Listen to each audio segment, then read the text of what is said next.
Good morning students. आज हम लोग pair of linear equations in two variables के पार्ट 21 में हम लोग एक्सरसाइज 3.6 का क्वेश्चन नंबर 2 को हम लोग डिस्कस करेंगे।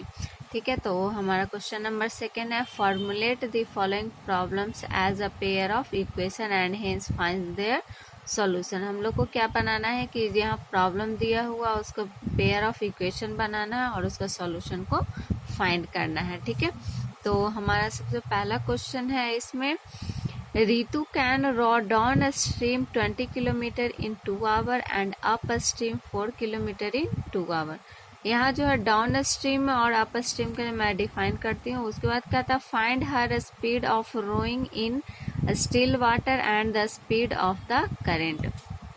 तो यहाँ फाइंड करना है क्या कि speed of rowing in still water, यानी कि स्टिल वाटर यानी कि हम लोग कह सकते हैं कि स्पीड ऑफ ऋतु है ना, speed of Ritu in still water क्या होगा, और स्पीड ऑफ करंट यानी कि स्पीड ऑफ स्ट्रीम, यानी कि जो पानी का जो धार होता है ना, उसका जो करंट है उसका स्पीड कितना होगा। ठीक है, तो यहाँ पे देखो क्या दिया हो कि डाउन स्ट्रीम का मतलब होता है कि जिस डायरेक्शन में वाटर फ्लो कर रहा है उसी डायरेक्शन में क्या होना चाहिए, हमारा जो बोट है वो भी फ्लो करना चाहिए, यानी कि जो पर्सन है वो भी उसी डायरेक्शन में मूव करना चाहिए, है ना। तो उसमें क्या होता है डाउन स्ट्रीम, जब डाउन स्ट्रीम होता है तो उसमें यानी कि वाटर का फ्लो और जो पर्सन का फ्लो, यानी कि जो मूव कर रहा है, यानी या तो जो बोट है वो मूव कर रहा है, यहाँ पे ऋतु जो है वो बोट पे बैठी हुई है तो रो कर रही है, तो दोनों का डायरेक्शन क्या होगा, सेम होगा। ठीक है, और ये अप स्ट्रीम में क्या होता है कि अगर जो है वो वाटर का डायरेक्शन जो ईस्ट है तो और जो बोट का डायरेक्शन है वो वेस्ट साइड फ्लो करेगा। ठीक है, तो ये अपोजिट डायरेक्शन में हो गया। ठीक है, तो इसमें हम लोग मान लेते हैं, क्या मान लेते हैं, let the speed of Ritu in still water x kilometre और स्पीड ऑफ करंट भी y किलोमीटर। तो अब देखो कि जब Ritu speed of Ritu while rowing in जब अप स्ट्रीम में जब करेगी तो क्या होगा, अप स्ट्रीम में हमारा क्या था कि अपोजिट डायरेक्शन था, तो अपोजिट डायरेक्शन में क्या होता है कि स्पीड जो हो जाता है वो माइनस होता है, तो x minus y kilometre per hour. और डाउन स्ट्रीम में क्या होता है कि दोनों का स्पीड जो होता है वो क्या हो जाता है, ऐड हो जाता है। ठीक है, तो x प्लस वाई किलोमीटर हो गया ये। ठीक है, अब हम लोग यहाँ पे देखते हैं कि अकॉर्डिंग टू क्वेश्चन क्या बोला जाता है हमारा कि 2 घंटे में जो है वो कितना, यहाँ क्वेश्चन आप लोग पढ़िए कि 2 घंटे में वो 4 किलोमीटर है ना, 2 घंटे में, यहाँ पे देखो यहाँ 2 घंटे में ये 40 किलोमीटर कवर करता है, तो 2 घंटे में 40 किलोमीटर यानी कि डिस्टेंस इक्वल्स टू क्या होता है हमारा स्पीड इनटू टाइम। तो स्पीड हमारा क्या था, पहला में हमारा डाउन स्ट्रीम, तो डाउन स्ट्रीम में x प्लस वाई स्पीड होगी और टाइम कितना था 2 आवर्स, तो स्पीड इनटू टाइम बराबर डिस्टेंस कितना था 20 किलोमीटर। अब इसको सॉल्व कर दिए तो क्या आ गया, x plus y equals to 10 आ गया। नेक्स्ट है हमारा कि अगर 2 घंटे में जो है वो अप स्ट्रीम में कितना डिस्टेंस कवर करता है, तो 4 किलोमीटर है ना, तो क्या हो जाएगा हमारा स्पीड इनटू टाइम बराबर डिस्टेंस, तो यहाँ से सॉल्व कर दिए हम लोग तो x minus y equals to 2 आ गया। इक्वेशन हमारा सेकंड हो गया। ठीक है, अब हम लोग आते हैं यहाँ उसको सॉल्व कर लेते हैं, हम लोग दोनों इक्वेशन को क्या कर लेते हैं, हम लोग ऐड कर लेते हैं। तो ऐड करने के बाद हमारा क्या होगा, ये टर्म y जो है कैंसिल हो गया, 2x इक्वल्स टू 12 आ गया और x इक्वल्स टू 6 आ गया। इसको आप लोग खुद से भी सॉल्व कर सकते हैं।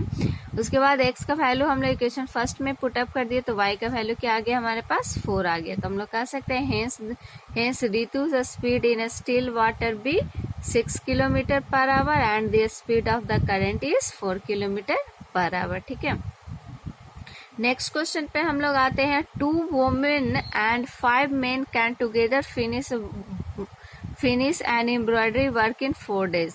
तो 2 में वुमेन है, 2 औरत है और 5 आदमी है, दोनों मिलकर ये सभी मिलकर के जो है 4 दिन में एम्ब्रॉयडरी का वर्क खत्म कर देते हैं। while 3 women and 6 men can finish it in 3 days। और जब 6 आदमी और 3 वुमेन मिलकर करते हैं तो 3 days में फिनिश करते हैं। Find the time taken by one women alone, और तो एक औरत कितने टाइम लेगी और एक मैन जो है उसको काम को फिनिश करने में कितना टाइम लेंगे। ठीक है, यही डेज बताना है हम लोग को। तो सबसे पहले हम लोग ले लेते हैं यहाँ, let the number of days taken by one women be x and that of one man be y मान लेते हैं। ठीक है, अब हम लोग अकॉर्डिंग टू क्वेश्चन से हम लोग आते हैं यहाँ। तो देयरफॉर क्या हो जाएगा, work done by one women in one day क्या हो जाएगा, तो वन डे में कितना वर्क डन होगा हमारा, तो 1/x करेगी, और मैन कितना करेगा, तो 1/y करेगा। अब यहाँ पे देखो पहले में क्या था कि 2 वुमेन थी तो 2/x, क्योंकि एक दिन में जो है एक वुमेन एक दिन में 1/x करती है, तो 2 वुमेन जो होगी वो कितने करेगी, तो क्या होगा 2/x हो गया। 5 मेन जो है वो कितना होता है 5/y हो गया। दोनों मिलकर कितने दिन में इसको कंप्लीट कर रहे थे, तो 4 दिन में, तो इंटू 4। अब जितना ये मिलकर जो काम किए वो कितना काम, वो एक काम को कंप्लीट किए, तो 1 यहाँ लिखे। ठीक है, तो अब हम लोग इसको सॉल्व कर लेते हैं, तो क्या आएगा 2/x प्लस 5/y, ये 4 यहाँ आ गया, 1/4 हो गया। ठीक है, अब उसी तरीके से यहाँ 3 वुमेन थी और यहाँ 6 मेन, तो 3/x प्लस 6/y, कितने दिन काम की टाइम लिए, तो 3 दिन है ना, तो 3 डेज मल्टीप्लाई कर दिए इक्वल्स टू 1 वर्क कंप्लीट किए, तो 3/x plus 6/y equals to 1/3 हो गया। ठीक है, ये क्वेश्चन हमारा सेकंड हो गया। अब हम लोग 1/x को u मान लेते हैं और 1/y को भी मान लेते हैं, तो हमारे पास क्या आ गया 2u plus 5v equals to 1/4, यहाँ से 4 मल्टीप्लाई साइड ले आते हैं, तो 8u plus 20v equals to 1। Equation third इसको दे देते हैं। नेक्स्ट इक्वेशन में हमारा क्या होगा 3u plus 6v equals to 1/3, यानी कि 9u plus 18v equals to 1। ये हमारा इक्वेशन हो गया फोर्थ इक्वेशन। अब हम लोग देखो यहाँ पे क्या कर लेते हैं कि हम लोग इक्वेशन थर्ड में हम लोग 9 से मल्टीप्लाई कर लेते हैं और इक्वेशन 4 में 8 से मल्टीप्लाई कर लेते हैं और उसको हम लोग सब्ट्रैक्ट कर देते हैं इक्वेशन फोर्थ को फ्रॉम थर्ड से। ठीक है, तो अब हम लोग आगे देखते हैं यहाँ पे। तो जो हम लोग मल्टीप्लाई कर लिए तो हमारे पास ये आ गया। अब यहाँ से ये वाला टर्म क्या हो गया, कैंसिल आउट हो गया। यहाँ पे आ गया 36 भी इक्वल्स टू 1, यानी भी इक्वल्स टू कितना आ गया 1/36। अब हम लोग भी का वैल्यू जो इक्वेशन फोर्थ में हम लोग पुट अप कर लेते हैं, तो क्या आ जाएगा हमारे पास, तो यहाँ से 18 2 जा 36, ये कट गया। अब ये 1 इधर, यहाँ से हम लोग इसको सॉल्व कर लेते हैं, इसको आप लोग खुद से भी सॉल्व कर सकते हैं। तो हमारे पास क्या आ गया u इक्वल्स टू 1/18 आ गया। अब हम लोग क्या माने थे 1/x इक्वल्स टू u माने थे, है ना, 1 क्या माने थे हम लोग u, तो u का वैल्यू कितना आ गया 1/18, यानी कि x इक्वल्स टू कितना आ गया 18 आ गया। 1/y इक्वल्स टू हम लोग क्या माने थे, हम लोग v माने थे, तो v का वैल्यू 1/36, यानी कि y इक्वल्स टू कितना आ गया 36 आ गया। Hence the number of days taken by a woman is 18 days and that of a man is 36 day। ठीक है, हम लोग नेक्स्ट क्वेश्चन पे हम लोग आते हैं। हमारा नेक्स्ट क्वेश्चन है Ruhi travels 300 kilometre. Ruhi travels 300 kilometre to her home partly by train and partly by bus. 300 kilometre उसका डिस्टेंस है, उसमें जो है कुछ डिस्टेंस वो ट्रेन से कवर करती है और कुछ डिस्टेंस जो है बस से। She takes 4 kilometre if she travels 60 kilometre by train. तो वो टाइम कितना टाइम लेती है 4 आवर्स टाइम लेती है जब 60 किलोमीटर ट्रेन से जाती है और जो रिमेनिंग डिस्टेंस जो है वो बस से कवर करती है। If she travels 100 kilometre by train, और अगर वो 100 किलोमीटर ट्रेन से कवर करती है और रिमेनिंग बाय बस, सी टेक्स 10 मिनट्स लॉन्गर। तो पहले 4 घंटा लेती थी, अब 4 घंटा 10 मिनट और अधिक लेती है। ठीक है, तो find the speed of the train and the bus separately. तो स्पीड ऑफ ट्रेन और बस को बताना है क्या होगा।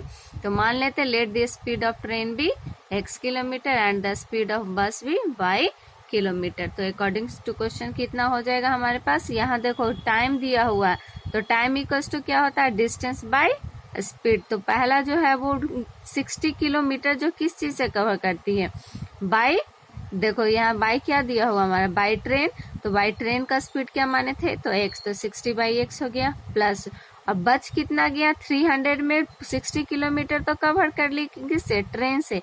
बचा कितना, 240 किलोमीटर, 240 किलोमीटर बस से। तो बस का स्पीड कितना है, y इक्वल्स टू 4 कितना टाइम, इतना आवर लगा। तो ये क्वेश्चन फर्स्ट हो गया। नेक्स्ट है हमारा कि 100 किलोमीटर जो है वो ट्रेन से कवर की, और जो बचा यानी कि 200 बचा, तो 200 किलोमीटर जो है वो ट्रेन से कवर की। तो ट्रेन का स्पीड क्या था, y equals to 4 plus 10 minutes ज्यादा लिए हैं, क्योंकि है ना दिया हुआ 10 मिनट्स लॉन्गर, तो 10/6 इसको भी आवर में चेंज कर लेते हैं।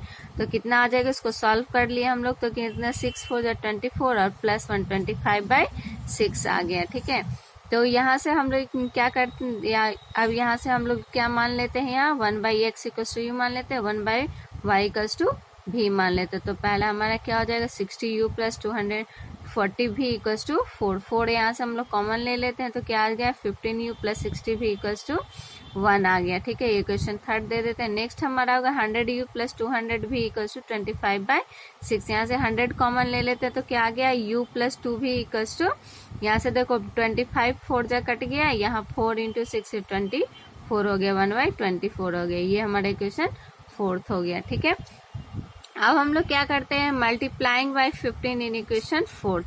हम लोग फोर्थ इक्वेशन में क्या करते हैं, 15 से मल्टीप्लाई कर देते हैं and then subtracting the equation fourth from third. ठीक है, तो ये हमारा टर्म कैंसिल हो गया, यहाँ से 60 में 30 गया तो 30 आ गया, यहाँ से इसको सब्ट्रैक्ट कर दिए तो हमारे पास 9/24 आ गया। v इक्वल्स टू हमारे पास कितना आ गया, 1/80 आ गया। अब हम लोग इस v का वैल्यू जो होगा वो इक्वेशन फोर्थ में हम लोग पुटअप कर लेंगे। पुटअप करने के बाद हमारे पास u का वैल्यू कितना आ गया, मैं हमारे पास 1/60 आ गया। ठीक है, तो अब हम लोग आगे हम लोग देखते हैं।